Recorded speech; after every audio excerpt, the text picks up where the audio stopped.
Chapter 7 was a fun one. Now we're over in Arrakis, and we're kicking things off with the point of view of Jessica. So she's hanging out in this great hall. It's like this big sterile sort of building in the middle of a city called Arrakeen. Apparently this is a kind of a smaller, modest city versus what the Harkonnens had. I forget the name of that city, but anyway, this Arrakeen's in a good strategic location that Duke Leto is pretty happy about, because he's still under the impression that he's going to, whip this planet into shape. He's going to ally with the Fremen. He's going to knock out the Harkonnens. He's going to basically take over the Empire, is the way I'm kind of interpreting his intent. Jessica's not in a great mood though. She's pretty sullen. This place is not as nice as Caladan. It's pretty drab. And she's tasked with doing a little bit of, making it more homey. Right now she's looking down at a couple of artifacts. One is a picture of the old Duke, Leto's dad.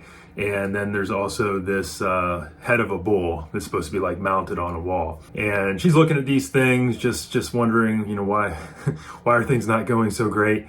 When Leto comes in, and he's kind of, trying to have a moment with her. We'll say that. He's wishing that they could be back on Caladan, just chill. And at this point I found out that Jessica's, although she's a concubine, she's his like only partner, kind of basically a wife. I'm not sure, why he hasn't put a ring on the finger, but anyway, she's kind of hinting to him a little bit, like, this isn't gonna go so well, but he's trying to stay a little bit optimistic, even though in his own inner monologue, he's not too thrilled with this whole situation as well. Obviously has a lot of doubts all this is going to work out.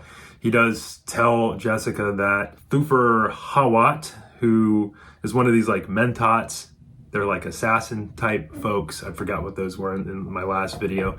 He's going around this palace trying to make sure everything's safe. And on that note, the Duke leaves, but on his way out, he says that servant, I guess, is going to come in, one of the Fremen, and her name is Shadout Mapes.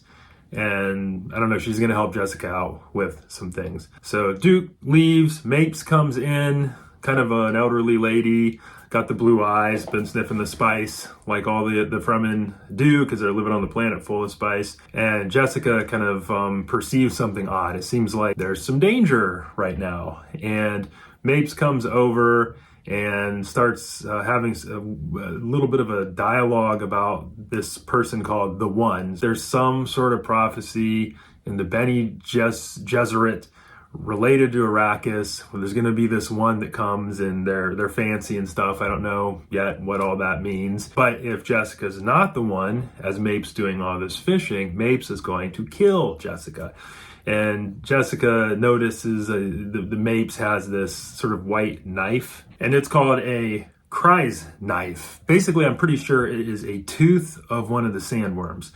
So Jessica is trying to make sure she's saying everything right in terms of this prophecy to Mapes to prove that she is in fact the one. Some of it is from her memory, from her training. Some of it is just reading the room and Mapes' expression. But in the end, Jessica convinces Mapes that she is this one, and Mapes is pretty happy about that. Other than as part of this whole ritual, apparently Jessica has to take the knife and literally slice Mapes like across her chest. I'm like, I don't know what this is all about. Anyway, the Fremen bleeds only slightly, and then it all heals up again because their bodies have adapted to maintaining water. So that was very, very strange. But anyway, Mapes is, pretty pleased at this point that she's found the one, and Jessica's pretty happy in terms of she didn't die.